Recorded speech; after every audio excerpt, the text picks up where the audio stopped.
Episode 10, Halcyon and Bedlam.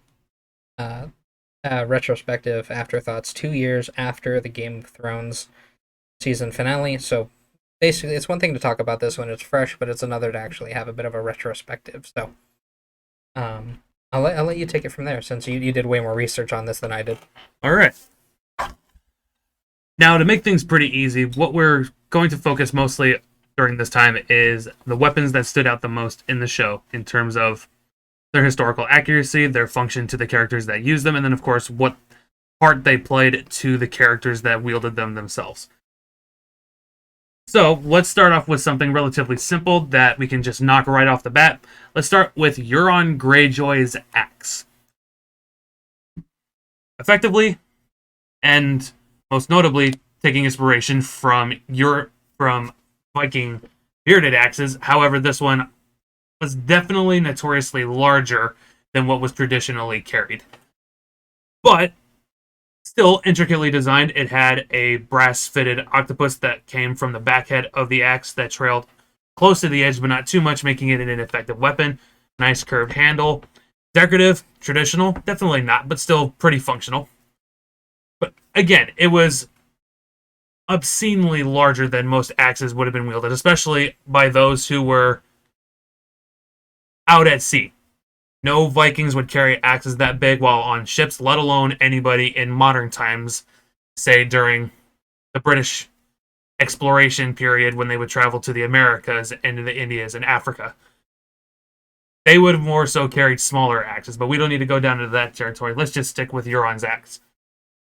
Didn't play too much of a prevalent part. It was just something that showed the ferocity to the man that wielded it himself. I mean, when he was first introduced on the show, the first thing that he did was off his brother by throwing him off of a bridge. Yeah, my family was kind of a bag of dicks, but that's beside the point. Uh, Ironically, one of his nephews lost Dick his. wasn't a bag, but Cool in design. That's all I got to say on the weapon. Even though it didn't have a prevalent role in the show, it still looked incredible. If yeah, he came at me off of a ship wielding that thing, I definitely would not want to face him head on.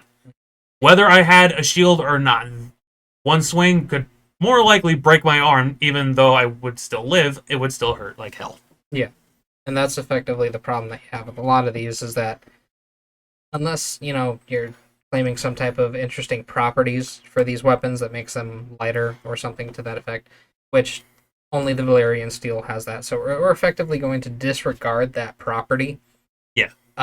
Aside from the Valyrian steel stores, those ones are pretty much just going to be judging on the metrics of their dimensions and the significance of their design to the people who were using them. Um, Similarly to that, some of the other weapons that you see in there are abhorrently large. They're even heavy on even taking into consideration the fact that they're made out of aluminum. Mm-hmm. So, fuck. Um, Gendry's hammer Yep. is the primary example of this. Um, I can't even really put too much of a criticism for that. He effectively is picking up something that is almost what I would say 8 times heavier than what you would expect from a traditional warhammer. Yeah, let alone a basic workman's sledgehammer. I mean, I've got a couple of sledgehammers here in my home that I've used for CrossFit workouts, swinging them at tires. Yeah. But those are meant for building muscle, not effective weapons.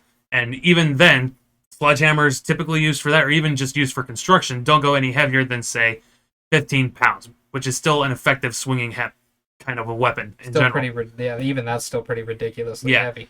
Gendry's head, on the other hand, is at least 2 or 3 times bigger than that. And that's not taking into account the surface of the face of the head itself, which flares out from where it's attached to the handle, and then 2 sharpened cone points on the top and on the back end. Yeah, And it's not even really a warhammer at that point. It's more of a halberd, yeah, but it's short. or a mallet with an obscenely long handle. Yeah. Oh, that's more of just a problem with Hollywood. They can't seem to differentiate the idea that a hammer isn't box shaped or cylinder shaped. Yeah. A hammer has definitive purposes, and they're shaped with those purposes in mind. Yeah.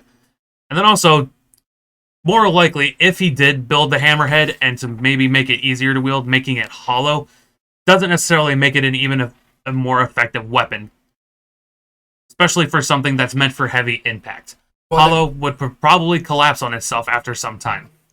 there is something that would potentially make that useful. It's actually something I don't know how true this is or how prevalent this is, but apparently once aluminum baseball bats became a bit more prevalent, it was kind of a thing that would occur for cheaters in the games, as well as people looking to make an effective weapon, where you would just take off the cap off the aluminum bat and fill it with either some type of a cement to make it just heavy and brutal, or if you were really really cruel, you would fill it with some types of epoxy resin or just rubber in general, and that would create more of a weapon that would essentially absorb and exert force way more effectively. So that would be the only thing I could think that would make a weapon of Gendry of the size of Gendry's hammer to be effective Yeah. and light enough to actually wield. But even that, like, rubber's heavy too. Yeah.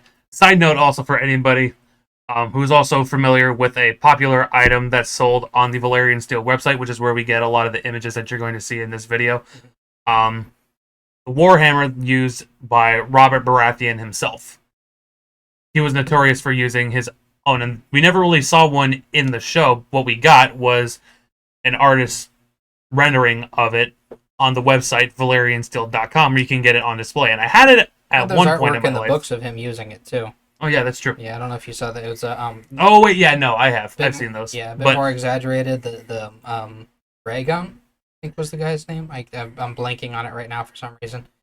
But essentially Danny's older brother, who he killed. oh, you mean Jon Snow's real dad? Jon Snow's real dad. I want to say it's Dragon. That sounds about right. Yeah, not sure. Anyway. Oh, spoiler alert! Anybody who's not watched the show, but then again, it's been 2 years. If you haven't watched the show, your time's up. We're not Season wasting 1 time through with 4 are spoilers. worth watching, but beyond that, go fuck yourself.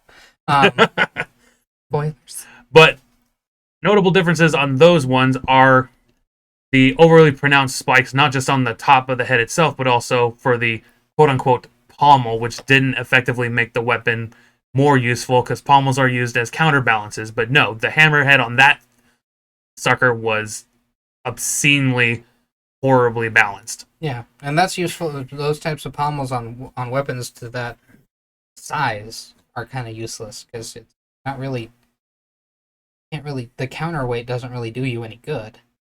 It does you good for spears and swords and things of Sure. that nature because it takes some of the weight off the front of it, but you still have to take into consideration the fact that most effective swords are never really more than 4 pounds.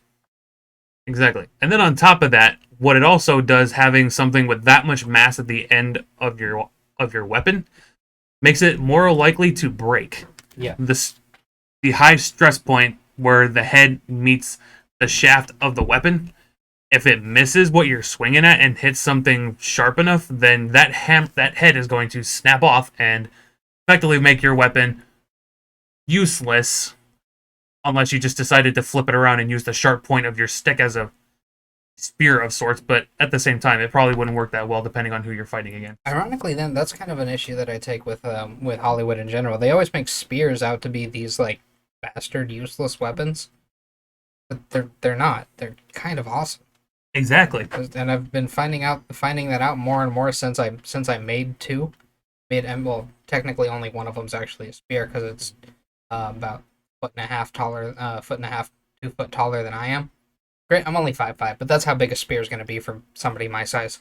Unless I'm making a infantry Pullman spear, which is like twice the size of a normal guy. Yes. Because it's meant to take down horses Mm-hmm. and the people riding them. But that's beside the point. Since I've been able to practice with it, I haven't actually gotten a pommel attached to it yet, which I really need to do. Effectively, I'm just gonna take a 16-ounce disc of steel and weld a piece of weld two pieces of steel to the side of it and drill holes and nail it to the bottom of the spear. That's kind of the whole story there. I might also drill a hole through it and pin it through the shaft that way as well. But that's effectively what I've got. One that's just about 6 feet, and then another one that's around just under my height, so four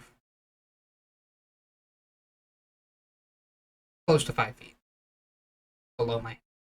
So I've been practicing with both of those, and I've find them to be incredibly useful and effective, especially for creating distance and keeping distance. Yeah, exactly. Fun little note on this one also. If you were to ask somebody who's been a practitioner in historical martial arts, especially with the spear, most of them would say if there was ever a zombie apocalypse, that would be the weapon that they would go for. At least one of them. The other two would be actual war hammers or just a standard hammer itself. Yeah, or framing hammer would do better. Exactly. Or a small tomahawk. Because you don't... Even a war pick. Yeah, exactly. But more effectively, a spear for the sake of distance, and you can have a hefty blade that can do just as much damage with any other weapon, but still have the effectiveness of keeping what you don't want near you away from you. Yeah, and this is assuming that you still need to be as quiet as they show you have to be in movies. Yeah. Which you don't always. Funny story, actually, because one of the other reasons I was coming over here today was to show my friend that I started making chainmail. The German SWAT team, whatever they refer to them as, because there's no guns in the area and people started, like, knife crime skyrocketed, they've gone back to putting chainmail under their Kevlar. I remember seeing that. I want to move to Germany. Yeah, right. That makes me happy. Makes me very happy. Especially because I've got a German heritage on my, well, actually both of my family sides, but also because that's one of my dream destinations because of a particular museum that's there. That I will bring up once we get to one of the weapons here because there's a little tie to it, but we'll get to that in a minute. But why don't we finish talking smack about one of the other weapons that's appeared on the show. Nothing outstanding about it other than the fact that the character primarily sets it on fire. Lightbringer, used by Beric Bendarian, if I'm pronouncing his last name right. The one-eyed guy who is technically the worst fighter in Game of Thrones because he's constantly dying, and the only reason he's still around is that he keeps getting brought back to life. You're not worth being brought back to life if you keep dying because you can't fight. Well, that depends on how you frame it. We were talking about this a little bit beforehand, but the difference between that guy and the red woman, the red priestess, they're both essentially preaching the same gospel. The main difference is that one of them is effectively assuming that they're going to. They basically just pick whoever they think is the best candidate and call them king and go along with it. So one of them. One of them's all shocked and fucked up about the fact that they have the power of resurrection, when the other one can apparently create demon shadow babies to assassinate people. I'm sorry, you both have opposite fucking powers, and both of them are horrifying. And I'm disappointed with the directors for doing literally nothing else with them. I part of me wants to believe George R. R. Martin's actually going to kind of follow through with maybe like the rebirth of the use of magic in Westeros or something to that effect. But I'm not really that big a fan, so if he doesn't do it, I don't care. If he croaks before the Game of Thrones book series is finished, sorry, fuckers.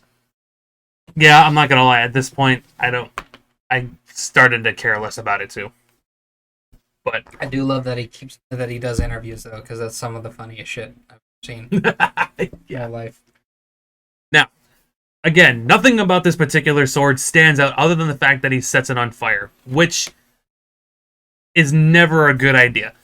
Any kind of extreme heat on metal is going to destroy the temper that you've created, making your weapon brittle and prone to breaking, going to make it dull, and also make another hazard on you, because depending on what you happen to be wearing while wielding this thing, if it touches you, then you're setting yourself on fire before you even have a chance to take out your opponent. That is fucking covered in oil. They're not taking into consideration. You don't see it in the. It kind of broke my immersion a little bit. Mm-hmm.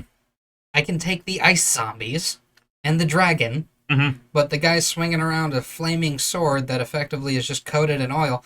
I understand how oil behaves. Mm-hmm. Most people should. You've cooked before. So if you put oil on a frying pan and you pick it up and you start swinging it around, it's not exactly going to stay on the pan now, is it? Nope.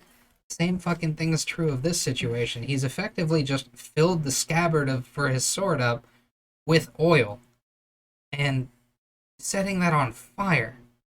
So when he swings the sword, it's going to throw flames.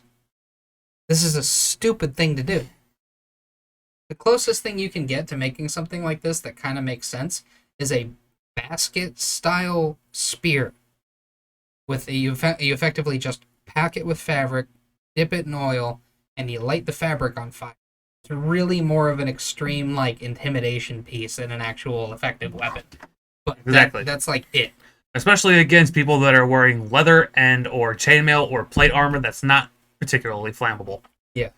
Well, also, it's not like it's gonna. It's not like it's not a fucking lightsaber. It's not gonna catch on impact. Exactly. And even then, the closest thing that we got to lightsabers now, anyone who watches the channel Hacksmith, the proto sabers that they've built on the show. One, which is essentially, oh yeah, I would love one of those if it was ever possible. Mm-hmm. They're red hot rod lightsabers that use tungsten cores with titanium shells that get them red hot. Effective, but they're blunt. You And can't. they bend. And they bend, which is why they have the core to keep it durable. But even then, high impact, you're still going to effectively bend what you are swinging against.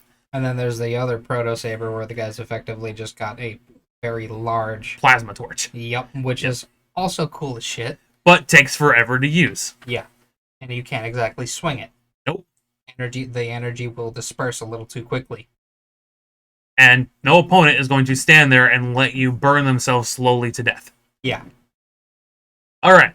Now let's talk Finally. into the fun. Let's get into the fun ones, because those are the ones that we can really dig deep into. Yeah. Let's start off with probably one of the ones that had some of the coolest designs that fit a character's style. Dario's Ladies. Dario, the love interest of Daenerys Targaryen as she was beginning her rule in Meereen. The one that was hired to kill her, but ended up joining her and killing his fellow thieves. Oh, those were great. Those were effectively just ornate handles, and for some reason. Exactly. But Yeah. the cool thing about it is, at least with a couple of them, there was some historical inspiration, which I actually looked up before we even started recording. I mean, they all have historical inspiration to one respect or another, but Well, true, but in some of them they go a little too far with. this one in particular, I mean, the blade style and then also the idea of the intricately designed handles does come from something. Yeah. Indian Talwar swords. Hefty curved blades, but intricately designed handles. Usually with an hourglass-shaped handle, a large disc pommel with a spike at the bottom of it, and a relatively thin D-guard for your knuckles. But very, very intricately designed. Anyone who's seen any kind of artwork from India knows that the kind of designs you can get are elaborate. And to find them on swords in general, especially the handles, and just brass, no jewels, just engraved brass, the time that it takes to do the amount of work that was into one of those was astounding. But in this case, it's just a bunch of brass ladies in special poses for handles. Not necessarily the most comfortable, but for him, it at least fits his style. I was gonna say it doesn't matter. The man's whole gimmick is that he's always got a lady on his hand in one form or another. Exactly. And by ladies, anyone who's not seen the show, he has two weapons. He's got the main sword itself, but also he has a stiletto style knife that he somehow manages to effectively throw and kill a horse with in one episode. Honestly, I buy it. Oh, like yeah. the guy they replaced him with, because he changed actors like 3 times. The second guy, I think. Oh, actually, it was just twice. It was just twice. Yeah. The first guy that they had play him was the same actor that played Ajax, a.k.a. Francis, in the first Deadpool movie, which I will never, ever be able to not look at. Just because he looks intimidating with his buzzed head in Deadpool, but you give him long Dothraki-like hair in Game of Thrones, and suddenly he looks so unbelievable. He's like Fabio before putting on the muscle. That was what I interpreted him as. It's basically just like, yeah, they hired me to kill you. or they well, technically they were all hired to kill her. They just chose to do it by sending one assassin, and he chose to kill all of them instead. So The power of boners. yeah, I mean literally. Again, there was a love interest, guys.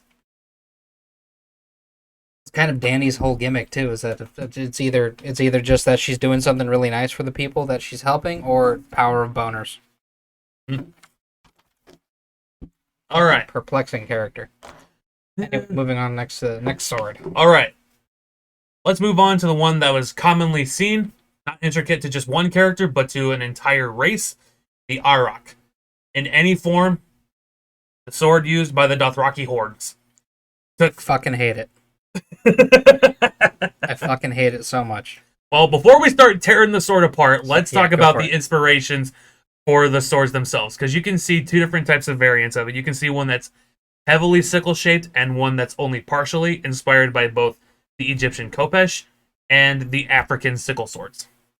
All of which are definitely effective weapons in their particular cultures, but here in the show, there are some problems with them, and then I'll let you take it from here. Okay, starting out from the front is that I don't know if I buy that they're actually based off of those African sickle swords. I was just watching Forged in Fire, and I saw a version of the sword that would have looked way better, but it had a blunt end.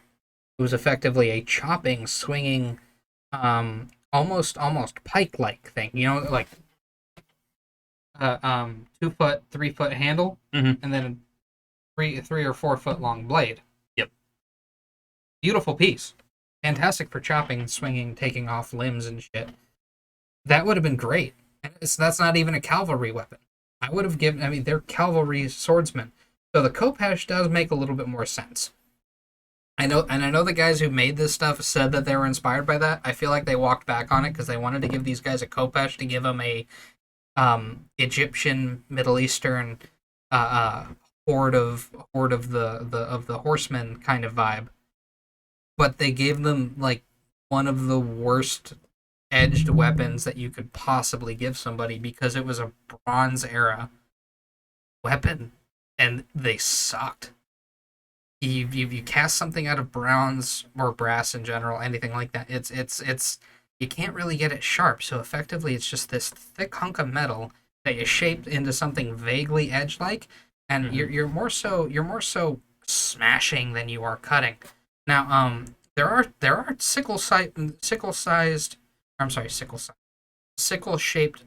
swords that cavalry people used that would work for this, like the scimitar, or basically you had already talked about it a little bit. The the Arabic intricate handles. Oh yeah, the Tawar definitely also, but also the Arabian scimitar swords, the Ottoman Empire's Shamshir swords, or even the Killage swords that were so popular by the Ottomans that even the Romanians started using them. Even the English eventually adopted something similar to that. I can never remember what it's called because the only thing that comes to mind is the Hessian sword. They were just basically just Which called is sabers German. at that point. Yeah, that's it. All right, I don't know Because why they I didn't couldn't think have about that. flared ends. They were just smooth that maybe tapered to a point but didn't flare out. Yeah, sometimes they'd put a little bit more heft at the back of it, like kind of like the one that you have hanging on the wall over there, where it has a very, very dramatic curve, very, very dramatic sickle-shaped curve, and at the very end you have it almost a hook, false edge, Exactly. back, which actually that would have looked amazing for them too, but they didn't give them that. So that's my thoughts. How do you feel about it? I definitely have mixed feeling about it, but it's not really with the blade itself, it's with the handle. Though not as ridiculous as Dario's ladies. No, not necessarily too short, because it was long enough to be at least a two-handed weapon. That's fair. But it was essentially just a wobbly stick. Yeah. It wasn't grooved in any way that would fit the feel of your hand. I remember when I went to a sword place one time at a local mall around town here, and they had the Auroch on display. Blade, in terms of weight, wasn't too bad. I mean, keep in mind this was also another display weapon from ValerianSteel.com, but the handle itself was so wavy and uncomfortable that Effectively, if you use this in combat, you'd better hold on tight because there's nothing catching your hand if that thing slips. It kind of makes me laugh because it looks like the way that it's curved, you're supposed to be holding it the opposite direction of the way that they're holding it in the show. Yeah. Typically, even with sickle swords. Like it's supposed to be the Reaper scythe style Yeah, thing. the curve is the side that you cut with, the same way you would with a katana or with any other saber sword. Well, At least relatively speaking. But and then here on the show, just because the curve is not as heavily pronounced as the traditional sickle sword in Africa, the edge that they usually swung with, the point was pointing back towards them, never facing the opponent. it's interesting. So this would have been a very effective double-edged weapon had they Done it right. utilized it. And just frankly, it should be longer.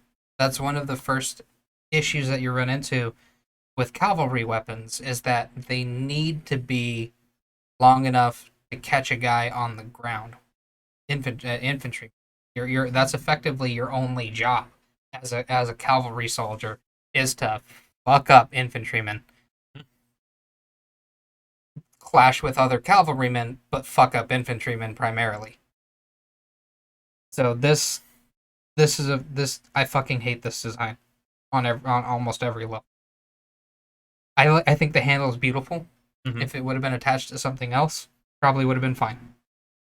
Or giving it a wrap. These guys should be wrapping their shit in leather. It doesn't make sense that they look like fucking homeless men, but their swords look like they belong. Pristinely polished. Yes, and carved beautifully and intricately. Like I feel like they should. The handles on these should be more like I'm using this until it breaks, not I made this on my free time between pillages and rapes. Exactly. Like somebody went out into their backyard and found wood pallets and decided to make handles out of that with rotten or dried wood. Wood that you would particularly find, or even petrified wood. Wood that you would find in the middle of a desert. I wouldn't. Yeah, I was gonna say that makes more sense. I wouldn't go that far as to say that they would willfully make it out of rotten wood. I feel like they. Oh yeah, not rotten wood, but wood that looked aged, not darkened, just for the sake of it looking cool. Yeah. Because yeah, the Tharki, they didn't care about looking cool. They would just kill you and not give a second thought, and they could care less about what you thought of them. Literally.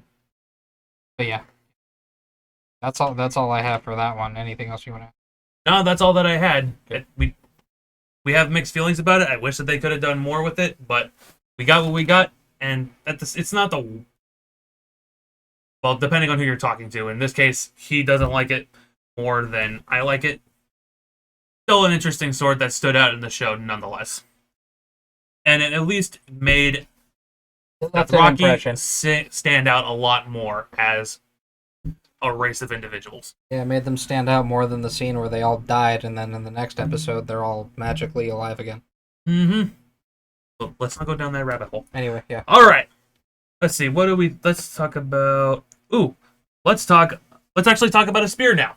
Okay. The Red Viper spear used by Oberyn Martell. Now that one, I fucking love.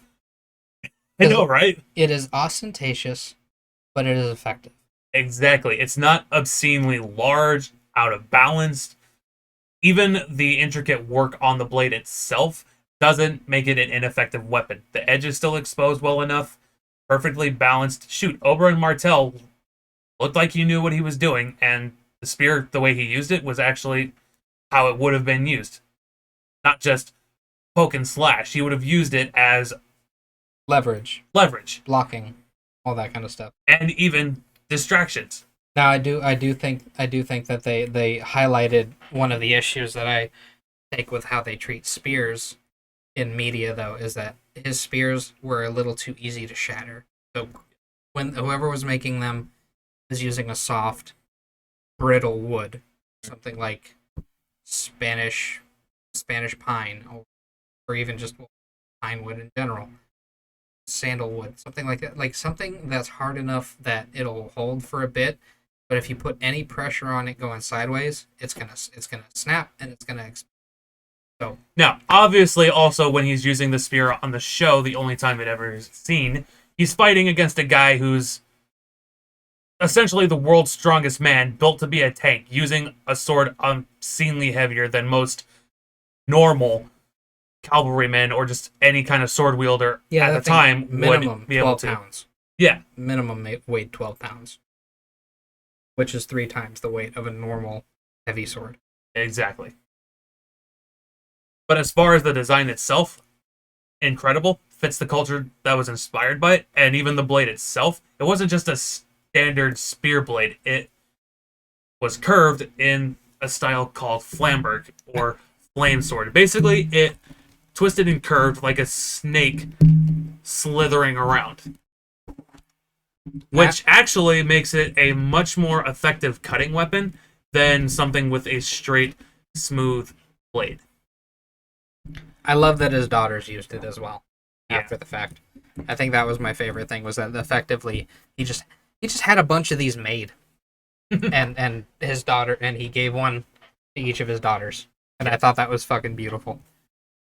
Now, it would also something that we should definitely talk about the fact that this guy was crazy enough to poison his.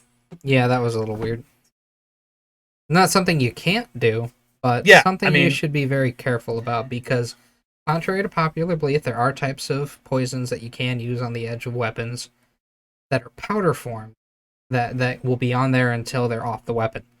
But for the most part, poison is only effective until it dries. Then once it dries out, all of the proteins or enzymes, all the shit that's in it, dies. So you can't just coat your blade in poison and call it good. and again, let alone somebody who is in heavy armor. Mhm.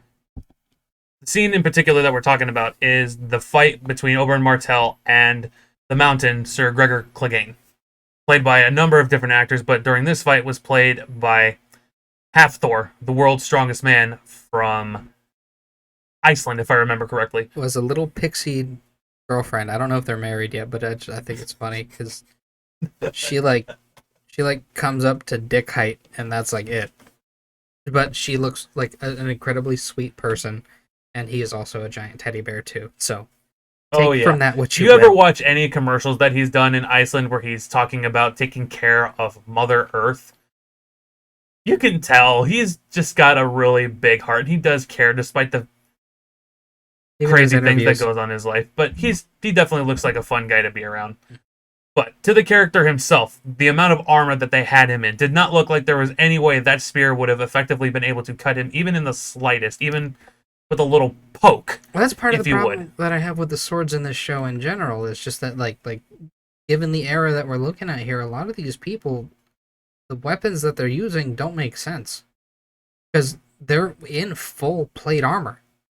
Some of them are still using chainmail because their plate doesn't cover every inch of their body, but that's like the what were they, the gold cloaks or the white cloaks? Can't remember. Gold. The city guard in Westeros.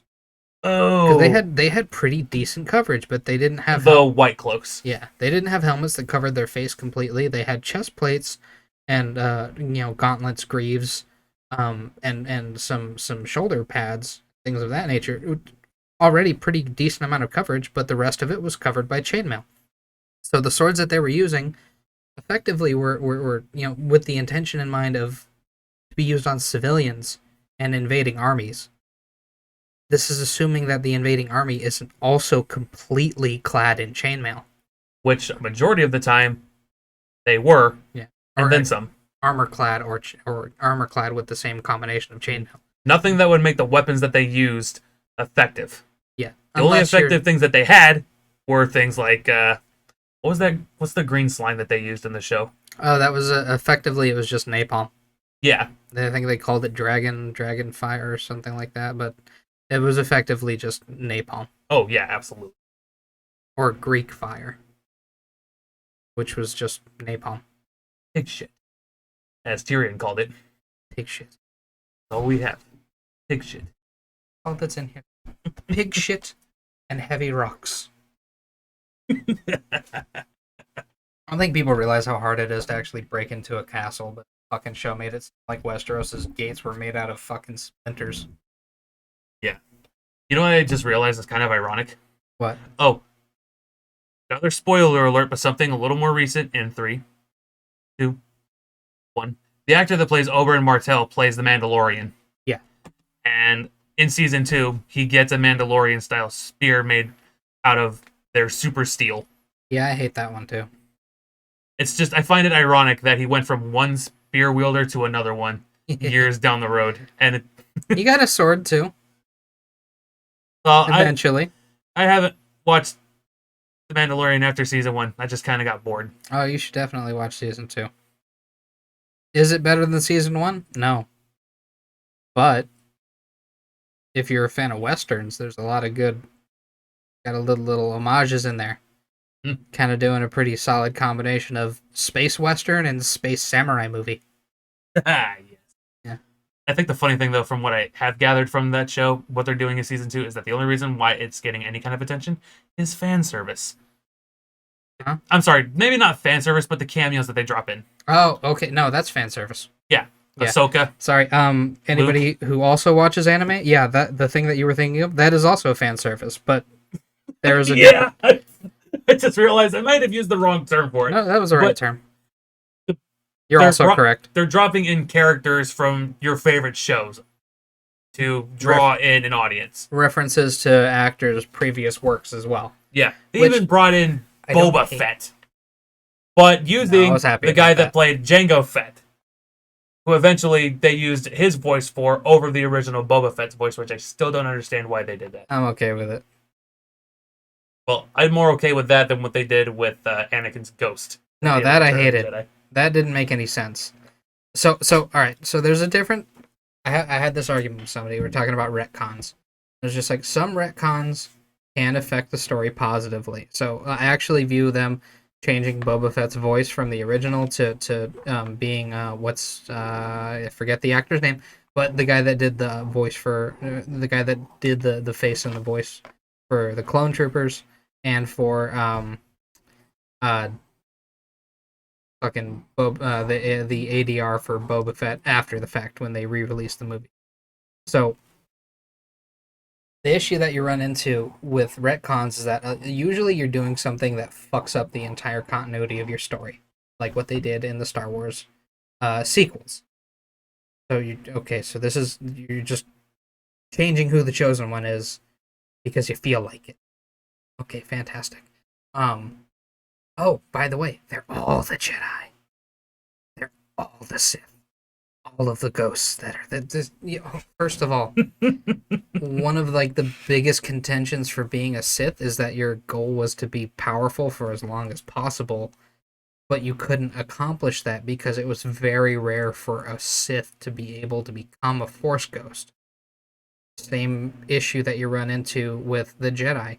The Jedi had lost their way for so long that they were falling out of tune with the Force, and it was very rare for any of them to become ghosts. So the ones that did follow that path that would lead to them being able to echo throughout history and time forever effectively, they did get to become Force ghosts. That's not a retcon, that's just good lore. So when you take that and then later on you say that this person is essentially the physical embodiment of all of the dark side of the Force, and this person is the physical embodiment of all of the good side of the Force. You fucked up the entire concept of Force ghosts. So now every dead Jedi and every dead Sith is a Force ghost? Wasn't the whole point of them becoming a Force ghost was that was an incredibly difficult thing to accomplish? So you fucked it up, just like in Game of Thrones. Rounding this back off to that, they're doing the whole thing. They effectively seasons 5 through 8 were just them jerking themselves off with either trying to be subversive to what the fans were thinking was going to happen, but also kind of having their cake and eating it too by making people be related to people that they probably aren't related to. Conspiracies about whose dad is actually this or that thing, who's technically or probably really the the actual king and all that kind of stuff. And then eventually you kind of get these little beautiful moments like Gendry and John being chummy with each other that they just kind of instantly hit it off, because that's what the fuck happened with Ned and Robert. So that was cute. I like that idea. But then you fuck it up the rest of the way. Yeah. Yeah, I'm gonna have Danny and John have sex. By the way, that's actually his aunt. Fuck you. Fuck you for that. That's probably the reason why it's slowly people think it's acceptable just because it's in popular music. What, incest? Yeah, That's a topic for a very different day. yeah. Let's not go down Yeah. that rabbit hole. Let's get back onto the topic at hand because now we're getting into the weapons that stood out a lot more in the show that actually played important roles in the characters themselves. But let's go to the one that unfortunately didn't last after one damn season. Ned Stark's ice. I actually fucking love that sword. Side note, Oh. I'm not going to cut any of that stuff that we were just talking about out. That's just going to be a fun little tangent. I'm okay with that. I don't have a problem with you cutting that out. I thought it was fun. But I fucking loved ice because ice fed into Ned Stark's philosophy. Exactly. Just like Now, you said earlier. let's start off with his historical inspirations because contrary to what the show and the books effectively tell you that it was his great sword, from the number of great swords that I have seen over the years and the one that I actually owned at one point, that sword, in terms of its heft and its dimensions, nowhere near a great sword. So what was it effectively supposed to be? An executioner sword. Yep. In fact, little side note here, if you have the opportunity to, go check out Man at Arms Reforged when they reforged ice on the show. One of the bladesmiths, fucking heavy. yeah, one of the bladesmiths, Matt, actually made a reference to a sword museum, tying back to that thing I had mentioned earlier, why I wanted to go to Germany. There is a sword museum in Solingen, Germany, if I remember correctly, that has a number of executioner-style swords on display with fittings similar to the pommel and the end pieces onto the guard of the sword itself that looked like they were peened on. Now, obviously, executioner swords traditionally, at least for medieval Europe, were not necessarily that wide in dimensions, and they did not have a point. They were actually rounded off, because you don't need to have a sword to stab somebody with if you're just using it for executions by chopping off their heads. Unless part of your warrior philosophy is that you have your sword for war, but if you're going to be the man to to sentence somebody, you should also be willing to swing the sword. Exactly. And this was tying in back to the part of how it tied in so much to Ned Stark's character. Anyone who's seen the first season or that first episode after Ned executed the guy that ran from the Night's Watch told his son, you know why I was the one to do it? The one who passes the sentence should be the one to swing the sword. In other words, if you're going to be the one to pass judgment, then you're the one that has to carry it out. For me, as a believer, this was just a little side note. It makes me think of the time when leaders brought an adulterer before Jesus, and he said, you who are without sin, you go ahead and throw the first rock. So for Ned, the honorable Ned Stark, to have this position and it tied so prevalently to this sword, as sad as the fact that it didn't last after the first season, and the fact that he was the last victim that the sword ended the life of. Before it got bastardized and turned into two swords that actually are also still very accurate and pretty cool looking. Yeah, but we'll get into those two in a little bit. But for the time being, and even for its simplicity, the appearance of the sword, which they match so well on Man at Arms Reforged, having the Damascus centerpiece, but also the bright, almost jeweled high carbon steel for the outer edge. I love that design. It came out really well. Yeah. It's a ridiculous weapon. And I wish they would have utilized its weight and its heft more effectively in the Tower of Joy battle. Because the guy that he was fighting was supposed to be not just one of the best swordsman in Game of Thrones history. Can't remember his name, but I remember his Genuinely nickname, don't care. He the only Sword comes of the up Dawn. Yep, he only comes up in the fucking background anyway. But the only thing that I think would have made this effective is that because you see a lot of the infantrymen throughout the entirety of Game of Thrones just having traditionally simple arming swords. Right? There's nothing really all that special about them. They're essentially one-handed swords meant to tie in with using a shield. So this guy having a two-handed sword and also being trained and strong enough in being trained or learning how to and being able to dual wield long swords, that could potentially give him a very, very significant advantage against the other swords. Now, how I wish the Tower of Joy fight would have gone would have been to utilize the strength of Ned Stark's person as well as his sword, because that effectively would have been an incredibly difficult fight for a swordsman of that prowess, because it puts him on the back foot. Ned should have been able to swing that sword and effectively, maybe even for both of the swords that he was using, cut them, cut straight through them.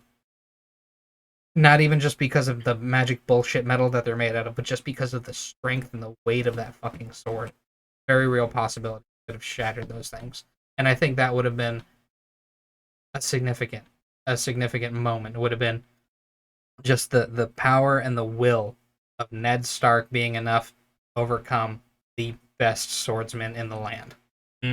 Or even something so simple as he goes for one good swing, guy goes to block it, his sword's not enough, strength isn't enough, so he ends up getting cut by his own blade. Because Ned Stark's swing is just strong enough to bend that shit back into his own face. That would have been incredible. Instead, we got a dance. And greatest swordsman gets fucked up by some asshole who wasn't dead yet. Got stabbed in the back. I was fucking pissed off. So anticlimactic. All right. Well, since we brought up ice and the two swords that it was melted into, let's talk about the one that actually means the most. Oathkeeper. I love it. Oh, yeah. I genuinely love that look. That sword. It is the most fucking Lannister sword you could make. Gold handle encrusted with jewels, lion head pommel. Pretty good dimensions for a sword blade to be whether a one-handed or two-handed. Well designed. I could not criticize this weapon. I couldn't even criticize it for the intricacies and how well it was decorated. Well, even take into the consideration where the sword came from. Exactly. The fact that is the most Lannister sword you could make. Fucking stolen from a betrayed ally, and and then bastardized and redesigned for your own purposes. That is. We will say though, at the very least, it had some form of redemption because, in the end, a Lannister wasn't the one who wielded the sword. It was Brienne of Tarth who used Sexy it. Bitch. Who ended up using it in defense of the Starks, or at least trying to. Irony. Yeah. Well, that's the show for you. Mm-hmm. Now, Oathkeeper. So much to unpack here, but let's start again from its birth. After Ned Stark's execution, after the first season, Tywin Lannister melted ice down. Recast it into two different swords. I'm sorry that I paused, but that's one of my biggest pet peeves from watching any kind of forging in any show. You don't melt metal down into a liquid and pour it into a cast. Well, remember, this is supposed to be a magic bullshit metal sword, and there's a couple people who know how to make it into something else now. I know, Which even then, they probably could have done the same process by cutting it in half, and then just same shit, just cut it in half. I know there's that, but the problem is that as a movie critic too, there are things where I can suspend my disbelief and things that I can't. If I'm watching a movie that has giant monsters in it, like a giant radioactive dinosaur and a gigantic gorilla, that I can suspend my disbelief on just for the sake of enjoyment, because that's the dumb fun of something like that. Whereas in this show, I can't do that. If this steel is supposed to be a super steel, then you need to treat it like a super steel. Oh, and side note there, I'm pretty sure Oathkeeper was the one. I thought it was a dragon's head pommel at the beginning, and I'm still not 100% sure. It would make more sense for it to be a lion's head pommel, but it's really fucking hard to tell. It might be a dragon. It's hard to tell just because the way that they do fur in the shows, in terms of like the sigils themselves. I mean, I'm currently wearing my House Stark Winter is Coming wolf head shirt right now, just because I thought it was appropriate. It looks like scales. Exactly. The fur around the wolf's neck looks like scales, and so does the mane, if you would, on whatever creature is at the head of the pommel of Oathkeeper. Again, you can find a... And it looks like it has characteristics of both. Yeah, exactly. It's really hard So, to as see. hard as it is to tell, if you want, you can look for it yourself, again, on ValerianSteel.com. It's a pretty cool replica, very accurate, and pretty well balanced. But after its creation, Tywin Lannister intended it to go to his son, Jaime. However, at least one of Jaime's few redeeming qualities of whatever honor that he instead gave it to the one person who kept her oath and brought him back alive, minus a hand, but that's beside the point. And she decided to honor him back by naming it Oathkeeper. She kept her promise to bring him back alive, and she kept her promise to defend the Starks. Let's talk about that sword's antithesis, because I think both of these things play into what it is to be a Lannister in the show. Because you have people like Jaime, Lannister family. Well, even Tywin's dad was effectively just effete, just fucking useless. If I remember right, one of the backstories for this is that Tywin was tenacious. Haha, fucking name. But his it, one of his, I can't remember how it went. Well, I think one of their family members were captured, or three of their family members were captured, and they were effectively ransoming them off. And Tywin was like, "No, fuck that family. We can't keep doing this way. They're gonna drain our funds. They're gonna drain us like this. Nobody takes us seriously anymore." And the dad's like, "Well, we'll just take care of it right now." Tywin's response was to take somebody of that family who or had ties to that family that they had captured, saw them into three pieces, and send them back to the family. One piece for each of the captives that they had. And then he proceeded to overtake his dad's authority and destroy an entire rival household. Hence the song "Reigns of Castamere." Yep. Tywin was a fucking brutal asshole. Yeah. Thus, we have Widow's Wail. I love the look of this sword. Oh, yeah. It is gorgeous. Gold handle, ruby fittings, ornate, lovely. It has a very good, almost bastard sword style taper in the edge, with a half Half fuller. Yeah, that's I didn't think of the word. Fuller being the groove that runs down the middle of a blade to make it effectively lighter without affecting its ability to be flexible and solid. Some people also think that also does something about not getting the sword stuck in a person, or making your opponent bleed faster after being impaled with it. Not true. Yeah, effectively not true. Somebody has a hole in them, they're gonna bleed. And they're not going to actually really bleed until after you take it out. Exactly. The sad fact is, as well designed as that sword is, the one who owns the sword is what kills us.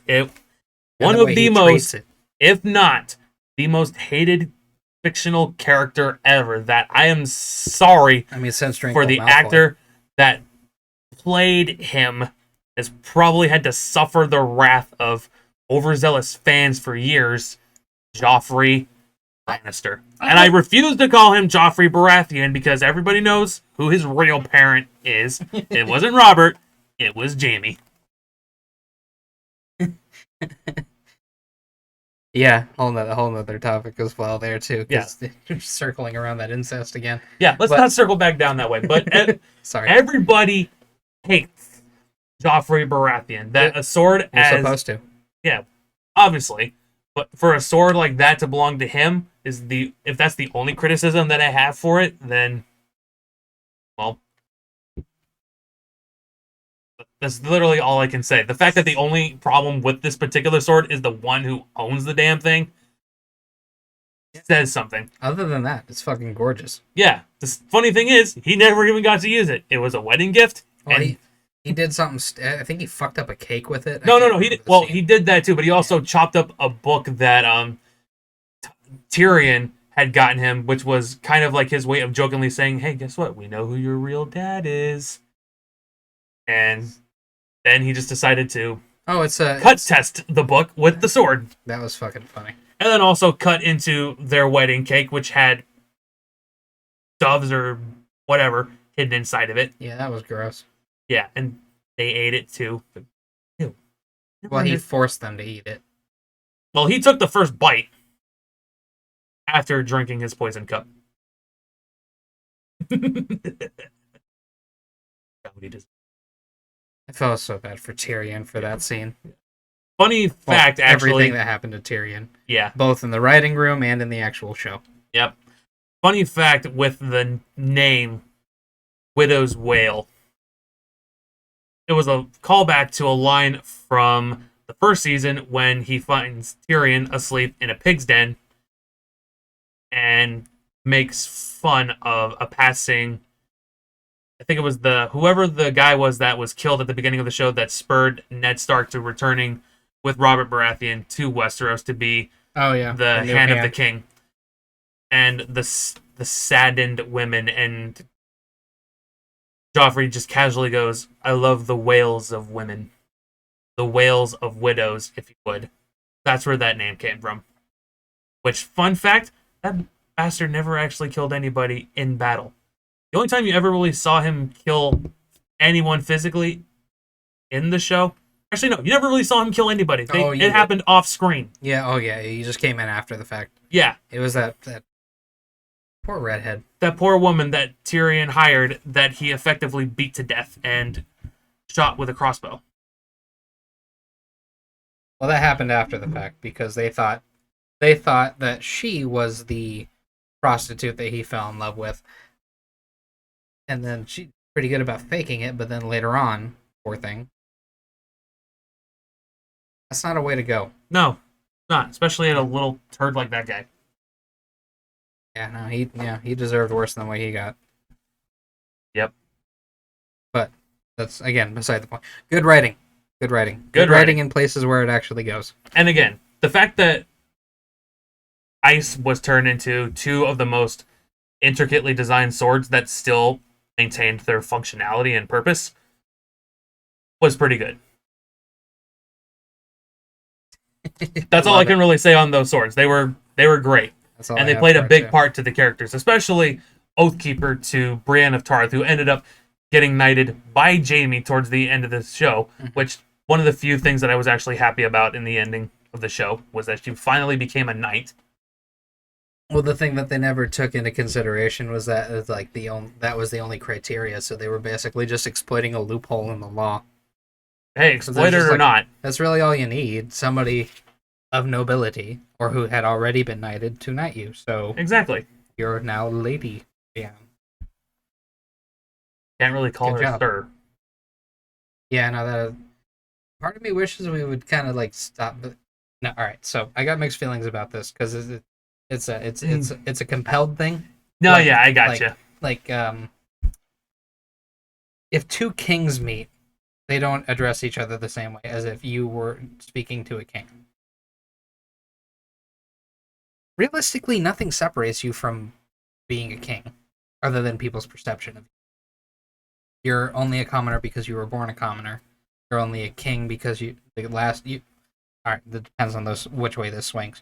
Because technically, the northern kings gained their prevalence because they did a bunch of good shit for the people that they were there with. So they got theirs because of prestige and because of public opinion. They were the king because everybody loved them.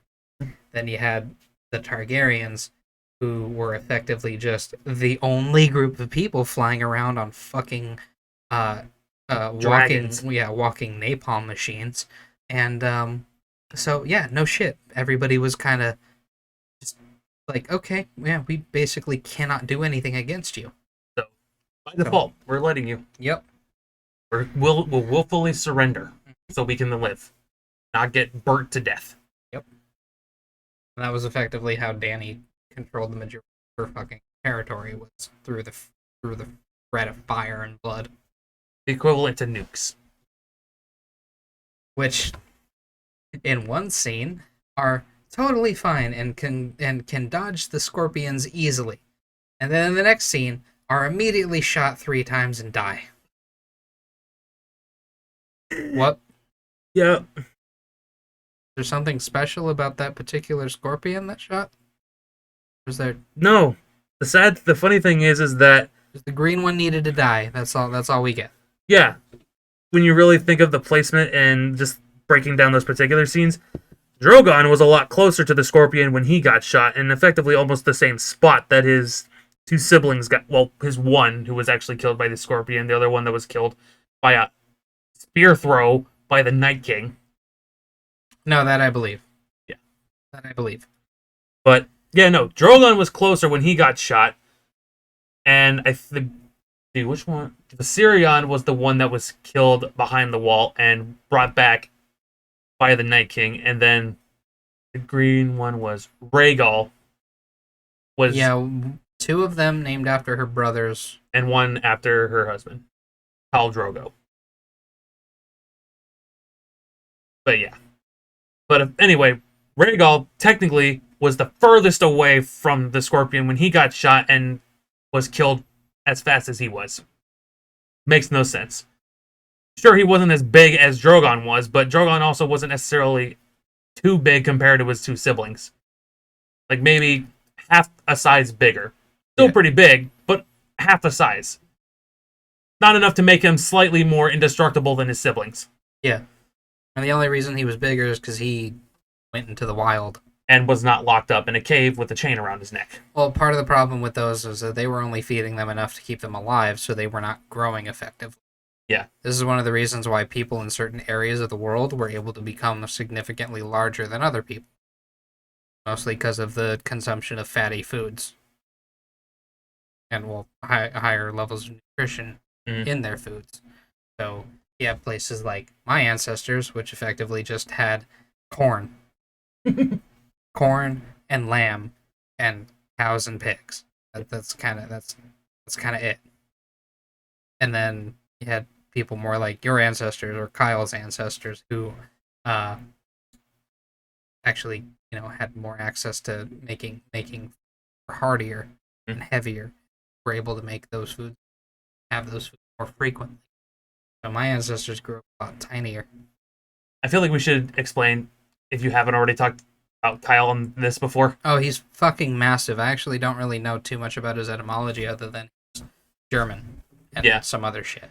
But he's one of the most athletic guys that we have in our friend circle, but also bodily features that make him perfect for particular sports like basketball, because his arms are almost as long as Yao Ming's, but he's not as tall as Shaq, but considerably taller than most normal, average, everyday human beings of the 5'9" variety. Exactly. He's actually 6'5" higher than that? No, he's taller than 6'5", because I'm 6'6", and he's no, I'm only 6 feet tall. Okay. He's effectively a foot taller than I am. Yeah. Almost. 7-foot wingspan, tip to tip. Yep. Measured. Granted, that was a couple of years ago. Just a little bit longer. Mm-hmm. Since that was when we were like 15, 16 years old. True. Granted, men usually stop growing at about 18. Or wait, men stop growing between...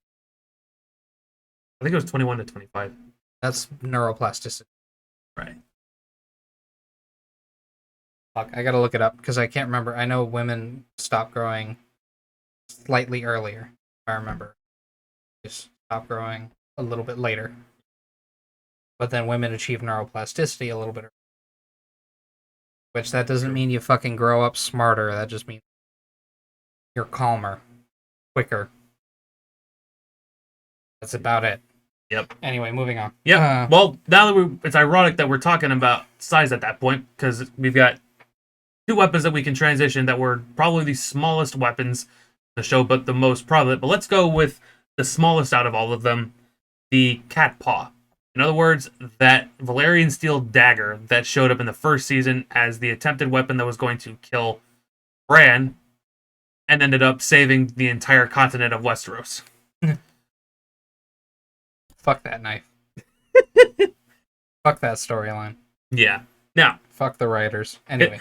Historical inspiration was actually, again, something that I found before we started the show.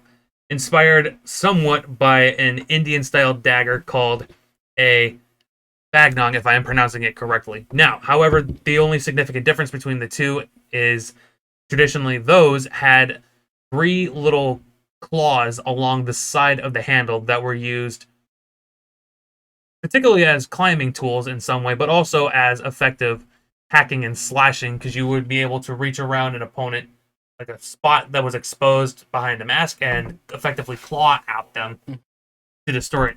Now, in the show, not necessarily the same design. Blade-wise, pretty close.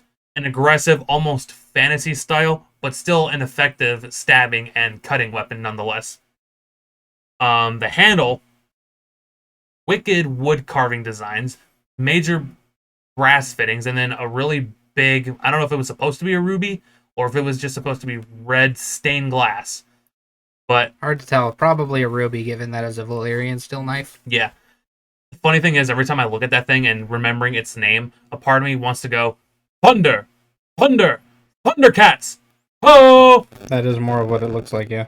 It looks like dagger-sized version of the Sword of Omens. I mean, Cat's Paw is a fucking stupid name for this thing. I don't even know what... I don't know what I would have called it aside from that. But Cat's Paw doesn't come to mind. Just because it has 3 little claws at the top of it. Yeah. That's really... Again, okay. I didn't come up with that name, okay? But despite how dumb the name is, the storyline that it was eventually used for just kind of makes you chuckle a little bit. Given to an assassin, try to kill Bran Stark after discovering what was going on with Jaime Lannister and Cersei Lannister, only to disappear after that point and make its return and be given to Arya Stark, who became super assassin. Fuck that storyline. And That's then some bullshit. She didn't pass any of the tests, but still got to be an assassin of the Faceless Man. It would have been... Alright. Whole nother fucking topic. hold on, let me finish my thought real quick. So yeah, go ahead. And then finally used to kill the Night King with the worst stealth drop ever, where she just ends up getting caught and then uses a move that has become too popular in knife fights, where she drops it, catches it, and then stabs him with it. Fuck you, Ryan Johnson. Alright, I've given my 2 cents about it. Now go ahead and let loose. Again, other than that, I actually like the design of the dagger. It's quite an attractive blade. Oh, yeah, absolutely. Yeah, it's very good looking. The handle is fucking hideous. Yeah, there was way too much going on in that handle in terms of it being effectively comfortable in the hand. It looks, honestly, in my opinion, like it was supposed to resemble a dragon's claw. Like it was an old Targaryen knife. That's the only thing that I can think of as to why it looks the way that it does. Because I know Valyrian steel blades are a status symbol. Something very important. But beyond that, fucking, I don't know. No. That's all I got to say about it. The storyline was actually one of the things that pissed me off more than anything else. But well, we're about to dig into something else entirely, because now it's time for the other small sword, literally inspired by small swords, Arya Stark's needle. I actually love that one too. It does not match the time that she exists in. It really does resemble a training rapier for a young girl. She kept it for a lot longer than I would have expected her to. Mm-hmm. But it had significance to her. It was an important piece of material that wasn't necessarily something she was supposed to have. So its actual significance story-wise, that makes sense. Oh yeah. And here's where the name comes into play, which explains so much about it. So, like other females for the medieval times, and then even in her own family, she was expected to be a proper lady, a proper princess, if you would, a proper representation for the house. But learn how to read and write and play the flute or some shit. She was a warrior. She wanted to fight. She wanted to get involved. She wanted the action. And knowing this, her relative, Jon Snow, gifts her, before he leaves for the Night's Watch, this nifty little sword that she calls Needle, stating, "My sister Sansa has her needles, and now I have mine. Stick them with the pointy end." Now, again, yeah, traditionally the sword looked exactly like... Hold on. Mask of Zorro. Is that the reference? Well, Not yes on and purpose? yes and no, because he does tell her to do that with the sword, but yeah, no, that was a line from the Mask You know of how to Zorro. use that thing? Yes, pointy end going into the other men. A lot of work to do. Fun fact, I always forget that Anthony Hopkins was in that movie, but they made him look so much like people living in that area by giving him just a tan. And just giving him a tan, he looked like he could pass for that race. Well, that's the thing that people don't take into consideration is that there are blue and green-eyed people in Mexico that have direct descendants from Northern Europeans. Yeah. I can't remember. I want to say the Polish Yep, sounds about right. or the Danish. Maybe both. Maybe both. But then also Spaniards, because they were a very significant different type of individual to They basically the indigenous people at black that or time. blue eyes with long black curly hair. Yeah. That's the Spanish. Exactly. But then, going back to the sword at hand, years down the road, Arya, after her entire family is either dead or gone, nowhere to go, decides to join the Faceless Men. Learn to be an assassin, but to completely detach herself from everything outside of the world, including what made her herself. And she got rid of everything except her needle sword.